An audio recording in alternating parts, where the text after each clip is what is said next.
লাগায়নি। আজও যারা ধরে রেখেছে আদিকাল থেকে চলে আসা সরল জীবনযাপনের ছোঁয়া। পাহাড়ি নিস্তব্ধতার সাথে মিশে থাকা এসব জনপদের মানুষ আজও রয়ে গেছে বিদ্যুৎ, ইন্টারনেট, এমনকি মুঠোফোনে কথা বলার নেটওয়ার্কেরও বাইরে। পাহাড়ের এই যাত্রায় খুব কাছ থেকে দেখেছি পাহাড়িদের খাদ্যাভ্যাস। সমতলের দৈনন্দিন জীবন থেকে পাহাড়ের এই আদিবাসীদের খাবার সম্পূর্ণ ভিন্ন ও বৈচিত্র্যময়। শামুক, বাঁশকুড়োল, নাপ্পি, লেবু লাকসুর মতো খাবার তারা খেয়ে থাকেন। এর সাথে দেখেছি শত শত বছর ধরে যে পদ্ধতিতে তারা দেশীয় মদ তৈরি করেন সেই প্রক্রিয়াও। এবারের ভ্রমণে সাক্ষী হয়েছি অভূতপূর্ব সব ঘটনার।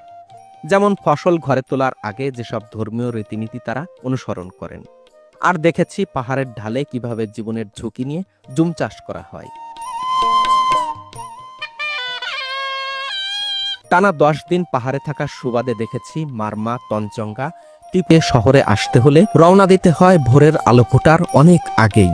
এমন দুর্গম পাহাড়ি পথ অতিক্রম করে শিক্ষা অর্জন হয়ে পড়ে তাদের জন্য প্রায় অসম্ভব। অপার্থিব সৌন্দর্য স্বচক্ষে দেখার পাশাপাশি ক্যামেরাবন্দি করেছি আপনাদের জন্য।